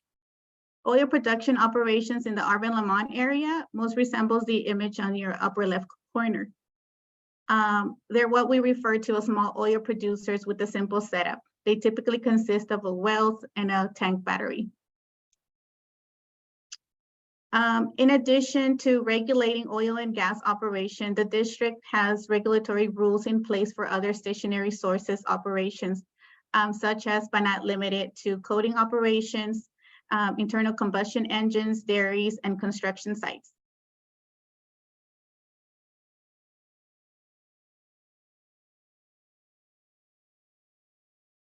Okay, I'm going to go ahead and finish off here. I know that was a lot of information at one time. Feel free to write down questions and ask at the end if you want us to break any of that down. Otherwise, we are your area inspector, so we're available anytime throughout the week to help process some of this information. So we're going to continue on here with the breakdown of how we do our actual compliance inspections. But first, I'd like to talk about a couple control devices. This one first here is a flare, most commonly found in oil and gas sectors, specifically for refineries. Flares are used in one of two ways. They're used as a control device to make sure that excess gas can be burned in a safe and clean manner, or they are used in emergency events. So if a facility has a process upset or some sort of emergency that would justify the release of gas, rather than that gas being emitted straight into the community or local areas, it is sent to a flaring device. That way that flare can process the gas in a safer manner without releasing tons of excess emissions into the atmosphere. These flares are heavily regulated by the district. They require mostly at refineries, SIMS units, and we're going to go further in on that, as well as they have flow regulations and fall under our Rule 43, excuse me, 4311. So continue on, we'd like to talk about operator inspection. So what we expect oil and gas companies to do in order to prevent emissions. So one of those is the operator leak detection and repair. So many of our oil and gas rules require the operator to actually conduct annual or quarterly inspections to make sure that their equipment is leak-free. And in these rules, we have our repair times. So if they do find leaks that exceed the emission standards provided in our rules, they would have to repair it within a certain time frame. Otherwise, they'd be subject to violation. We also have a take preventative inspection and maintenance program. This program would allow tank operators to degas their tanks and clean in an appropriate manner. But in doing so, they're also subject to higher repair and leak standards. So they're required to actually conduct leak inspections on their tanks if they're in this program. We also have emission monitoring. Certain equipment such as steam generators, heaters, boilers, cogen, and like power plants, they're required to have continuous emission monitoring systems, otherwise known as SIMs. So this device takes real-time readings of emissions and actually sends it to the district so we can have information of any excesses occurring in real time. So for example, if you have a flare or a sim, they may be required, or a cogen, they may be required to be on this sim system. And therefore, if a exceedance event occurred, we would know about it immediately and could take matters in a fast way. So moving forward, we also have source testing requirements. So source testing requirements mean if you have similar equipment like the steam generators, heaters, boilers, you would be required to have a third-party contractor come out and test the emissions generated from these fired equipment to verify that they fall under the district regulation that is subject to. These testing requirements, depending on the type of equipment and the rule, could be annual, every 2 years, every 3 years. It depends on compliance and what type of equipment it is. And lastly, we have sampling. Certain facilities are required to take samples, for example, H2S or sulfur, and gases that may be burned, such as at flares. They're required to take sulfur samples or H2S samples in order to make sure that the gas that it is being flared is clean. So that's another way that we can have these oil and gas operators take measurements to make sure that do not exceed emissions standards that we set. So moving forward, we have 2 ways that the community can get involved in these readings and understanding air emissions, and that's our air monitoring program. So we have at the district a community monitor that is set up in multiple locations in Arvin and Lamont, and these are available at any time at valleyair.org and give you real-time data of the actual emissions that are being generated in your area. Alternatively, refineries are actually required as well to have fence line monitoring. So it's the same setup. They have air monitors on the fence line of their property that take real-time data and allow public access to it. So if they have an event or high readings, you as part of the public can have access to these, so you can hold them accountable and hold us accountable if need be. You can access Kern's fence line monitoring at kern4460.com. 4460 is the rule that actually requires them to have the fence line monitoring. So if you want to find more information about that, you can search that rule. So let's get down to how the district actually conducts inspection. So generally the district, we conduct inspections on a regular basis, but in Arvin Lamont, these inspections can be more frequent, such often as a 6-month cycle or as needed. When inspecting oil operations, we have a lot of questions that we ask in order to determine compliance. So the pieces of equipment that we find out there, we are always trying to verify that it falls under our district standards and rules and make sure that it is permitted equipment if it needs to have a permit. So we ask a multitude of questions and inquire on these to make sure that they are following our rules and standards. A way we determine if any of these facilities fall into our rules, whether that be local, state, or federal rules, is we ask these type of questions such as the gravity of the oil, the TVP of the tank, similar lines along those, in order to verify that they do fall in these rules, and if they do, that they're taking appropriate measures to conduct these inspections that are required of them. In addition to asking facility questions about their operations, we also conduct research into the operations. We review previous inspections to see what the last inspector had to say in order to follow up on if there was any issues prior. And we also check other agencies' databases in case we need to find pieces of equipment. So for example, we can look into CalGEM's equipment, and that will, their website, and that will show us locations of all the wells and tank settings in the area. While we're doing these inspections, we utilize a variety of tools. So one of the tools we use is hydrocarbon analyzers, such as the TVA or the Eagle 2. This allows us to quantify any leaks that we find. So as we're doing our inspections, we will check leak points throughout the oil and gas facility to verify that there are no emissions being generated that are fugitive from any of their equipment that is subject to the applicable rules. We also use the portable exhaust gas analyzer. So this is how we determine compliance for the fired equipment that we talked about earlier. So not only are the oil and gas facilities and other sources, they're required to do source testing on this equipment, we also verify that the equipment is meeting our emission standards using the testo. This allows us to get a brief view of what emissions are being generated by it and to see if further action is needed. We have our own precision testing here with the source test van that we can also utilize as well. We utilize continuous emission monitoring systems, so the SIMS, as we talked about earlier, source testing, and we also have visible emissions evaluations. So these are for exhaust generated equipment that may be not inefficient, and we'll use visible emission evaluations or our optical gas imagery to verify that it is within the limits. Okay, so moving on, as you can see here, this is a couple of our inspectors conducting inspections on oil and gas facilities. The inspector on the left is screening a site with the OGI camera, and we're going to show you a couple examples of what that looks like here in a second. And the inspector on the right is doing a fugitive emissions survey on a well, verifying that there are no emissions being generated from this well. Let me see if I can get this video going. This is what we see when we use,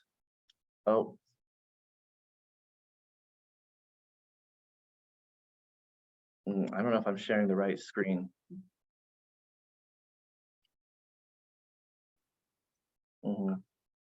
You're sharing the entire PowerPoint. There you go.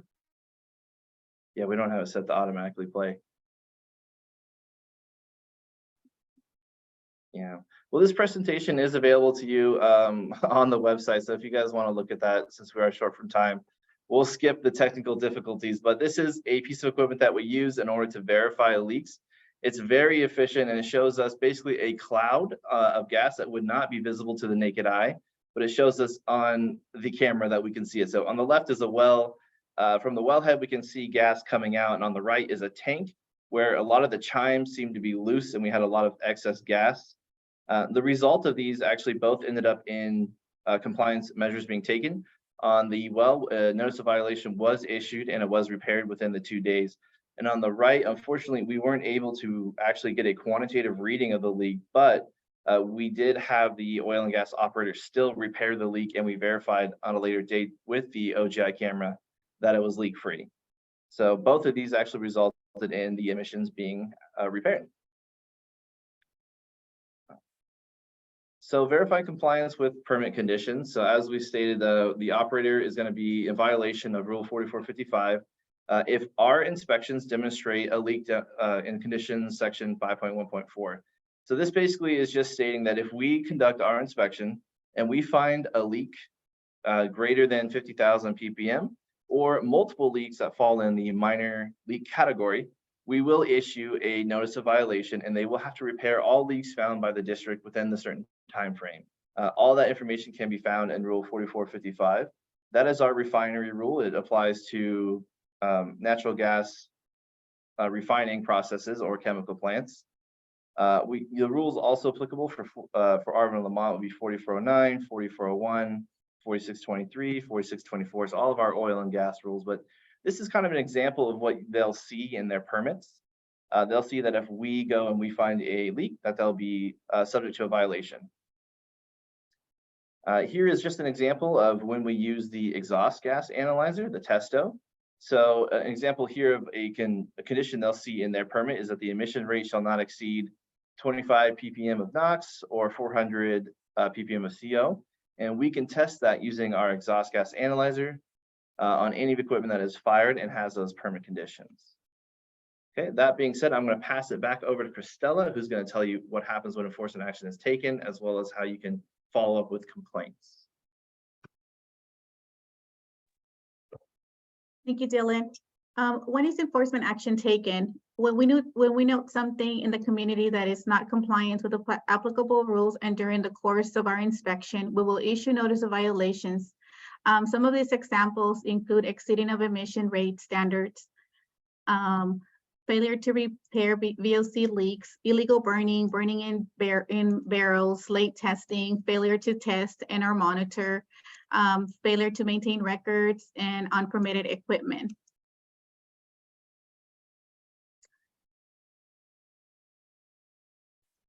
Now let's talk about complaints. The district receives thousands of complaints each year. We prioritize in responding to complaints and investigating non-compliant sources. If a complaint comes in after hours, an automatic bilingual complaint hotline directs the complaint to the on-call inspector available 24/7. Complaints can be filed via telephone, online, or through our app. Once a complaint is received, the district staff contacts the reporting party to gather additional information. Multilingual translation services are provided in the field and over the phone. During normal working hours, GPS tracking system helps identify the nearest field staff for ongoing complaints taking precedence over other activities. Here are the sources where we could file complaints 24/7, 365 days a year. It could be online through our website, through the Valley app, or by calling the toll-free number 1-800-926-5550. The type of complaints that can be reported are potential air quality violations, odors, illegal burning, burning in barrels, smoke in chimney or outdoor wood burning devices on restricted burning days, usually between November and February, and dust or track out from construction sites.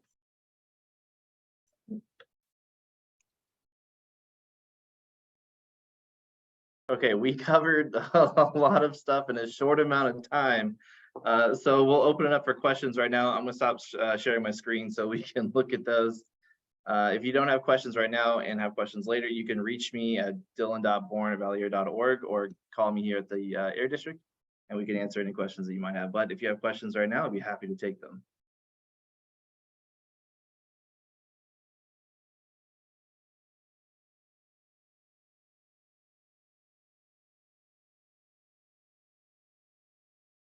Looks like we have one. Gustavo.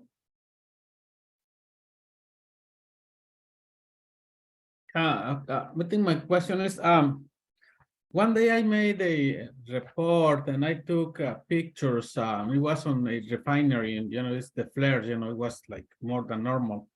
And I called your office, and I was told that I mentioned, that I took pictures, several pictures, when it was happening.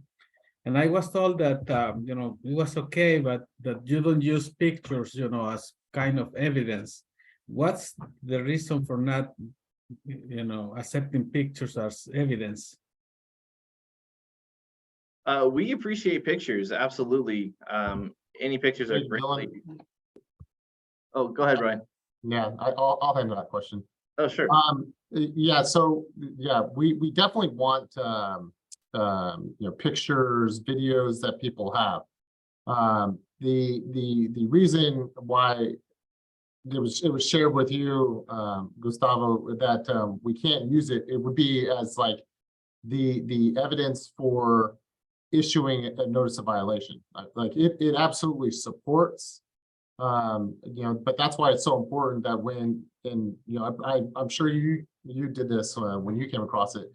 It's so important to notify us as soon as you're seeing it, because then we can have staff get out there right away. So that way we can confirm that. Also, take evidence down to document that. And it has to do with ensuring that, if a case were to go to court, that's the information that we need to support that.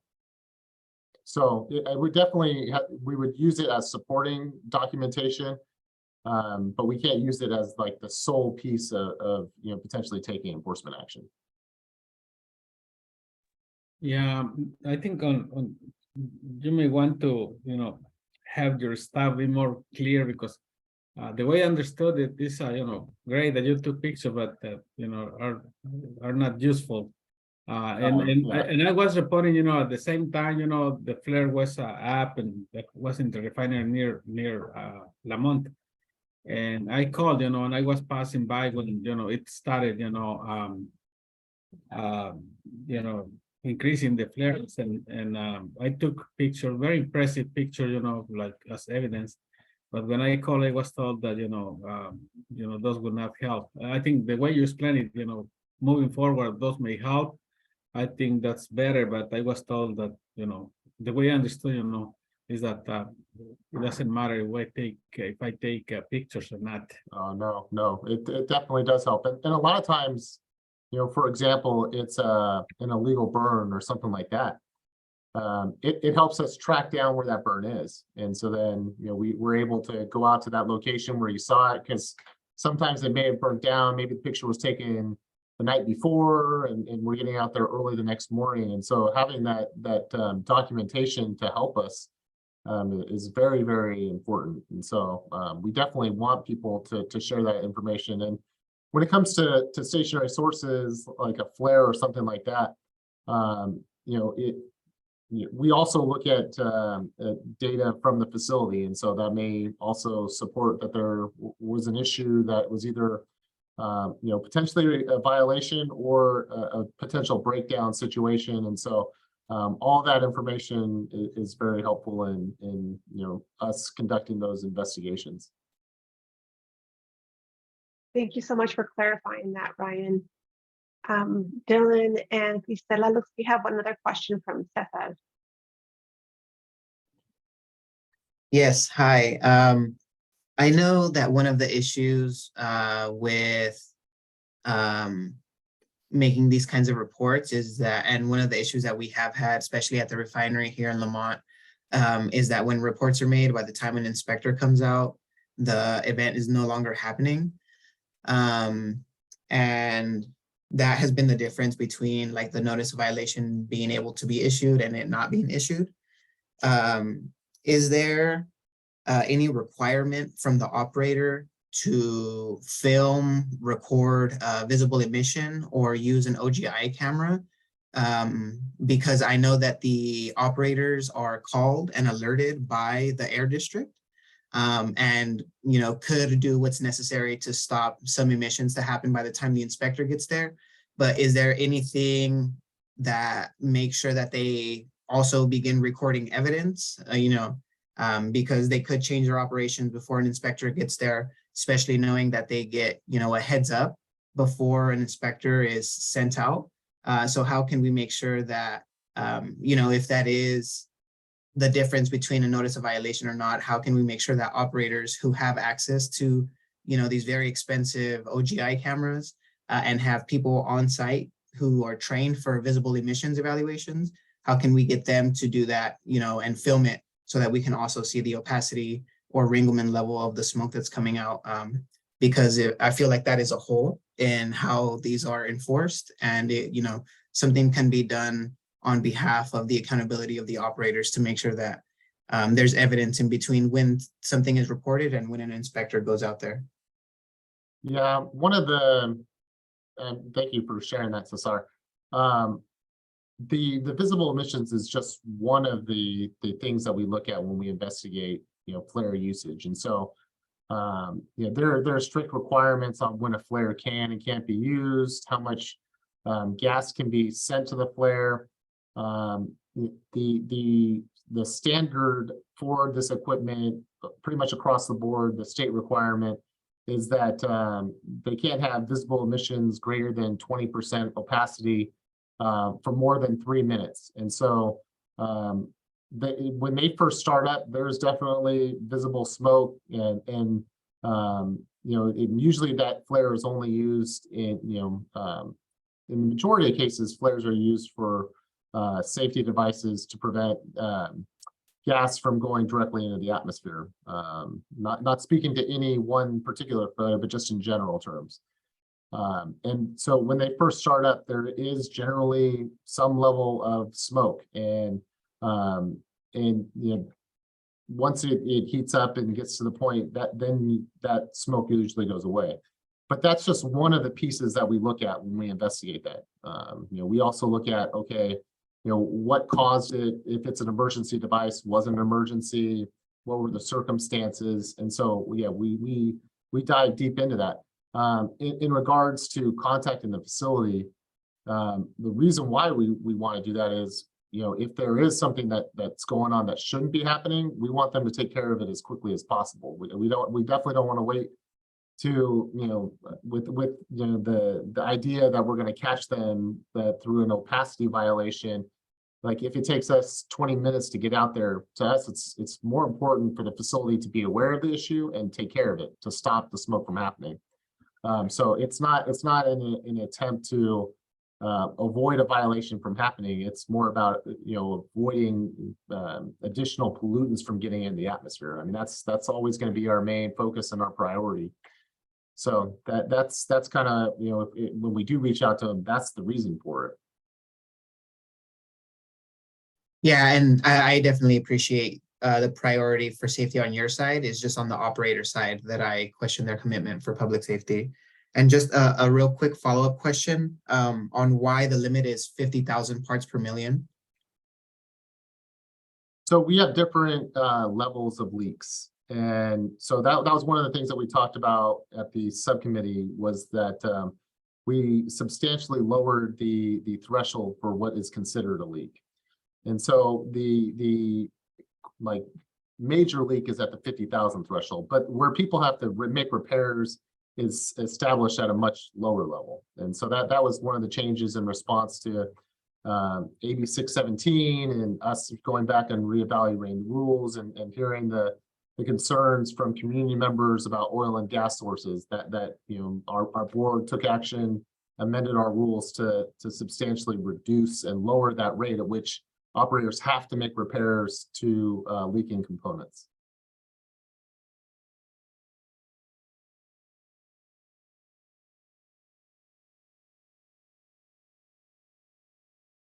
Bianca, I see you got your hand up. I had a couple follow-up questions to what you were mentioning about the threshold being substantially lower. Is it also the state's standard? Is it far beyond what the state standard is for a leakage, for a leak that does happen in the refinery? And you were mentioning that you let the refinery know if, or any of the violators know. In that circumstances, would the air district still do a violation if there's a potential leak that was happening or a flare happening at the moment? Would the air district still do the violation for the offender? And do you target the violations via just like a penalty, or is there a fine? And if there's a fine, are they substantially great where they won't repeat the offense? And if not, how do you base that violation fee to these Yeah, offenders that contaminate the air? Yeah, great questions, Bianca. Kind of going to your first question about, will we take enforcement action if we, through our investigations, we find violations? And the answer to that is absolutely, we always do. If we find non-compliance with our rules and regulations, we take enforcement action. And usually that's in the form of what's called a notice of violation. And notices of violation carry monetary penalties. And so when we assess penalties, we have to take into account different factors that are set forth in the California Health and Safety Code. So that we have to abide by the state requirements when it comes to assessing penalties and violations. And so there are lots of different factors that we have to take into account that cause penalties to escalate. And so, some of the things that we would take into consideration would be if there's a prior history of a violation happening. The size of the operation itself, it goes to their ability to provide resources to comply with district rules and regulations. And so, the bigger the company, the more ability that they have to hire people to ensure compliance. And so that also has to be taken into account. How much pollution is being generated from the violation, if there is, if it's an emissions violation versus if it's a procedural violation. Procedural violation, for example, is if they're required to maintain a certain record and they don't maintain it, they don't have the log sheets, that would be what we can consider a procedural violation. So the penalties for emissions violations are substantially more than a procedural violation. So all those things we have to take into account to establish penalties, because the penalties need to act as a deterrent to prevent the activities from continuing to happen. That's why the penalties can continue to escalate. And there's other things that we have to take into account too. So, I mean, if it's a situation where we know for a fact that someone knows about our rules and regulations. We tell them they have to do something or that they can't do something. For example, we tell an operator that you can't put in a automotive coating operation in a certain place, and that they need a district permit in order to do it, and they need to have compliant coatings and do those types of things. And they turn around and they create a business without doing all those things. There's escalators for that. That's considered willful and intentional, especially when we can establish that there's an intent on their part for us not to know about it and not comply with the rules and requirements. So it's very involved, it's very complex, but yes, Bianca, the penalties are intended to prevent violations from happening.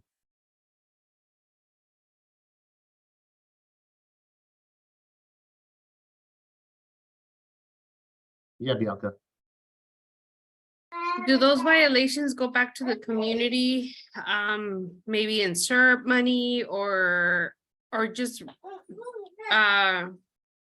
redirect all these fundings? I know my violations are not that great for industry, and it's horrific to see that these violators just get a slap in the hand. I know that they should be measured because of the state standards and things like that, but at the same time, it doesn't affect their pocket as they should, because a violation is a violation. When you get a ticket while you're driving, it's a high violation.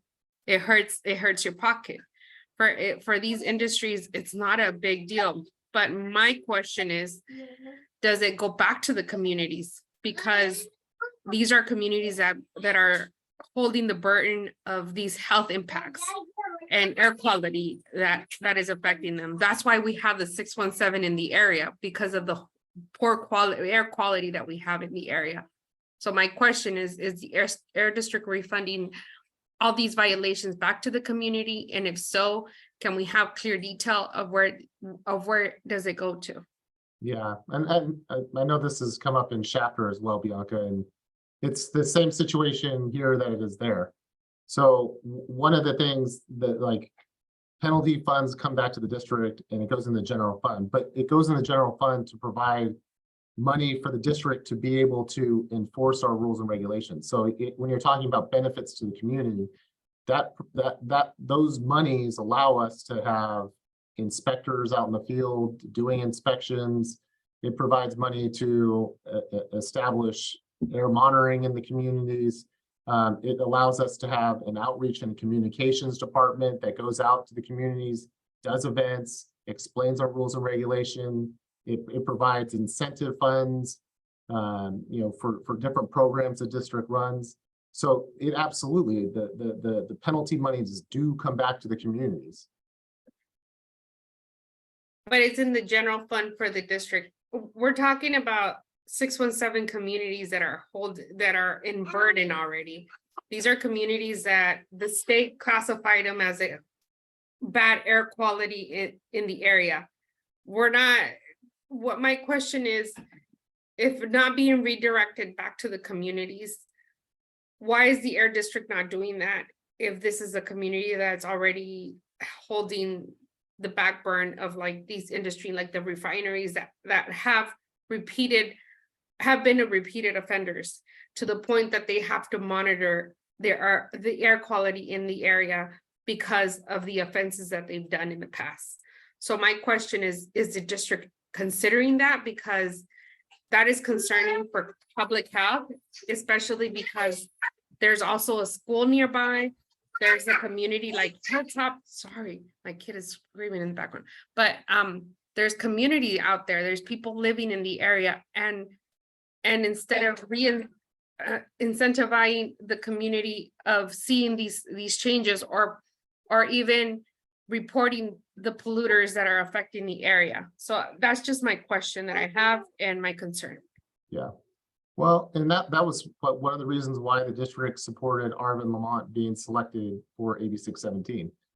And I mean, when you're talking about funds coming to an area, I mean, through the CERT development process, that's why almost $30 million of funding was dedicated to this area. And so in conjunction with the other things that I described that we're doing, there's, you know, a lot of money coming to the area to you know, work to resolve and make the situation better.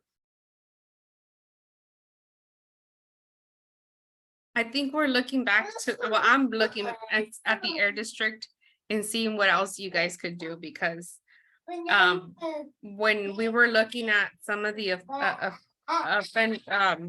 violations that the refiner has done, it's a repeated offense, and it's ridiculous that they continue doing that and the air district is not doing something outside what is your area of expertise. Sorry.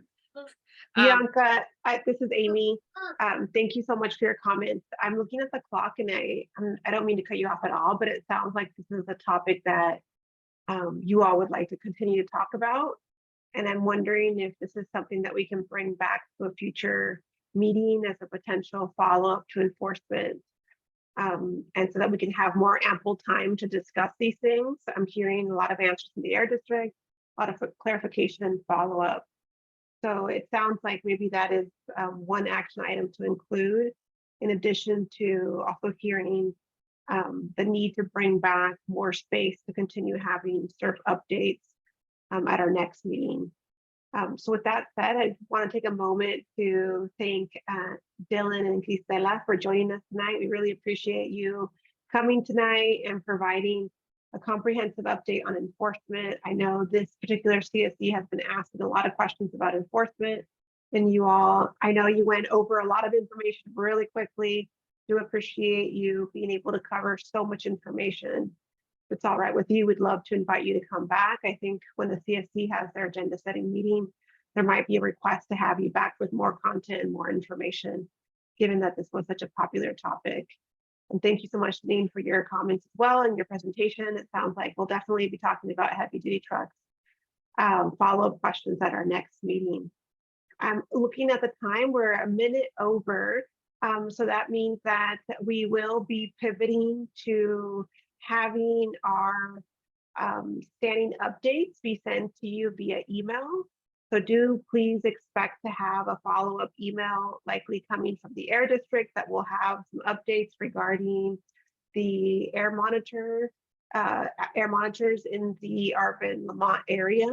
And there's also updates on some of the district's outreach. So you heard Heather provide some of those updates earlier. And we also have some other agency updates, meaning updates from CARB and DRP, Department of Pesticide Regulation, that you will see via email. With that said, I want to just share my screen one last time to show you. Can you all see my screen there? Thank you.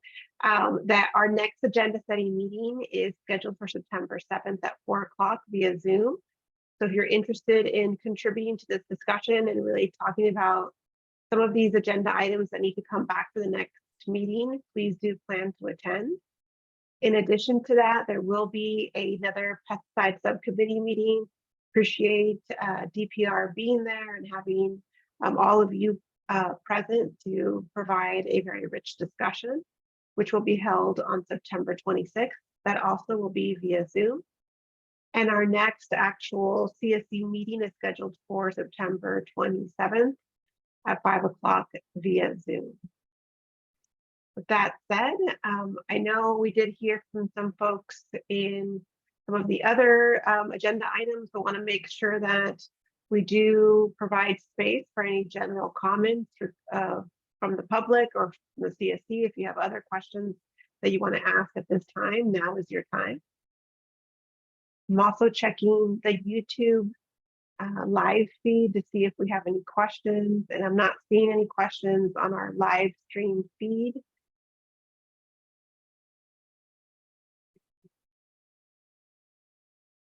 Also not seeing any hands raised or any additional comments. So I think that concludes our meeting for tonight. Really appreciate you all being here, being open to learning new things from all of our presenters today, asking critical questions, and being engaged in the conversation. Thank you so much. Have a good evening, and we will see you at the next agenda meeting. Thank you. Good night. Good night. Good night. Buenas Night, noches. everyone.